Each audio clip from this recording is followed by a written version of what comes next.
Hello, everybody. This is Johnnie Geathers. Welcome to another JG Mental Health Fridays. I hope all of you are having a great day so far. And if you just got your day started, I hope you have a great day. Today's topic is something that is important to all of us, especially within the African American community, in which we all know what it is, but there's moments that we do not want to talk about it. And that topic is alcoholism. So I want to give you a definition of what alcoholism is. Alcoholism is the inability to control drinking. Again, alcoholism is the inability to control drinking. So what I did was that I did some research to get some facts about the African American community when it comes to alcohol, and I'm gonna share it to you. So according to the addictioncenter.com, they says that alcoholism is the third leading cause of death amongst African Americans. Another fact is that it's common amongst men than women. And they said within the African American community that we drink less alcohol than other races, but we binge drink more than other races. So out of those facts, what stuck out to me the most is the fact of it being common amongst men than women, and then the binge drinking piece. So with it saying that it's common amongst men, and I think the reason why I think it's common amongst men because men show it more than women, but then also due to the fact as though that the actions are shown more in men than women. That's what I get from out of it. If y'all feel there's another way about it, you can let me know or respond to this, this video. Also, where it stated that we drink less as a collective amongst the African American community. We drink less than we binge, but we binge drink more than other races. So with binge drinking, we already know that binge drinking is a point where you just drink profusely, just randomly, drink profusely and never stopping.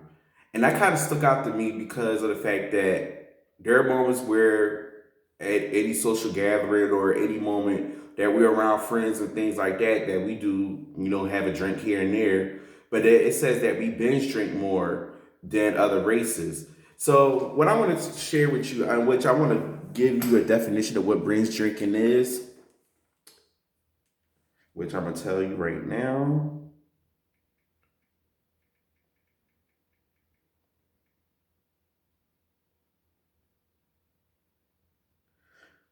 So according to the CDC, binge drinking is defined as a pattern of drinking that brings a person's blood alcohol concentration, which is their BAC, to zero point zero 0.08 or above. This typically happens when men consume 5 or more drinks, or women consume 4 or more drinks in about 2 hours. So with binge drinking, what that means is that whenever we get to a moment that we have more drinks above our particular limit, that's when we binge drink. So, like I said before, it kind of stuck out to me because when it comes to us, when we do certain things, when we want to be the life of the party or have fun and things like that, I think that there are moments where we do go over our particular limits, and we don't really recognize that we go over our particular limits.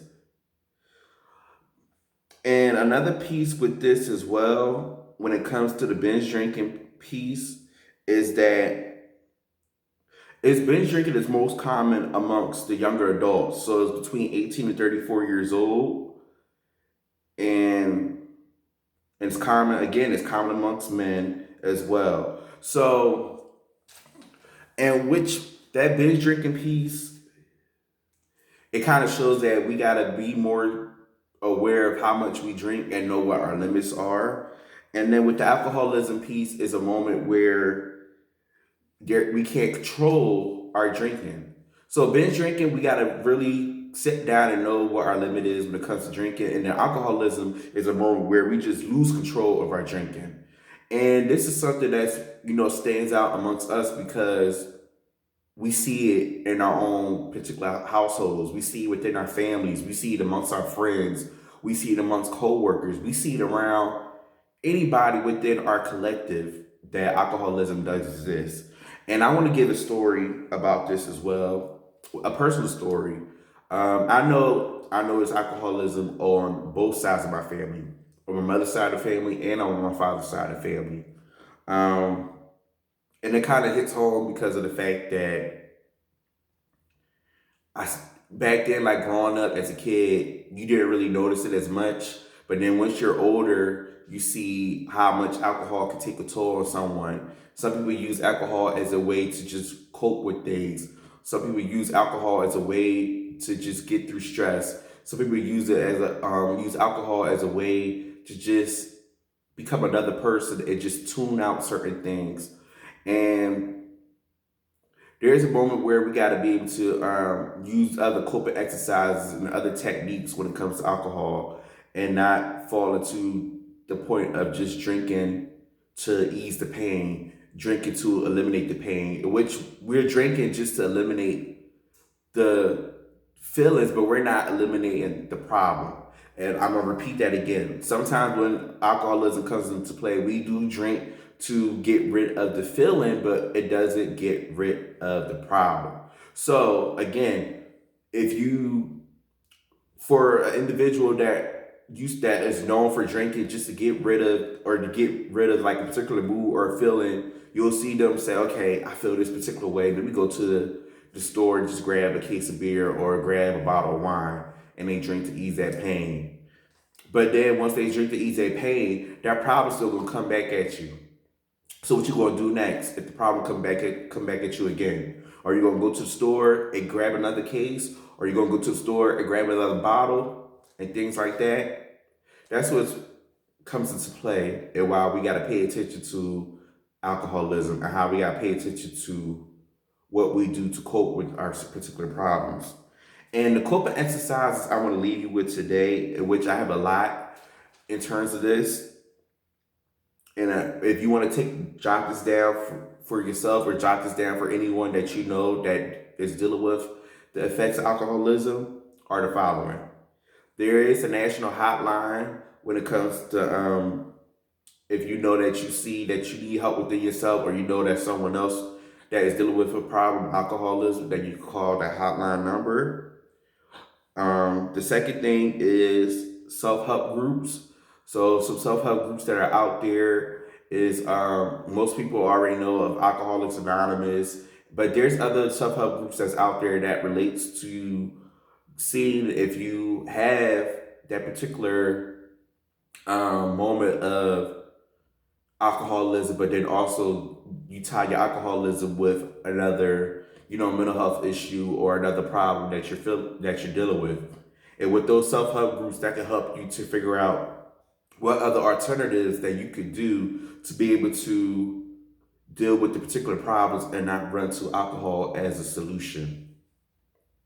Detox is important, especially if you're someone, or you know someone that drinks heavily and drinks uncontrollably, and you know they're not able to get the help that they need. And I know within the social work and the mental health and the psychology profession, there are moments where we can't really treat anyone for therapy if we notice that they have a high substance abuse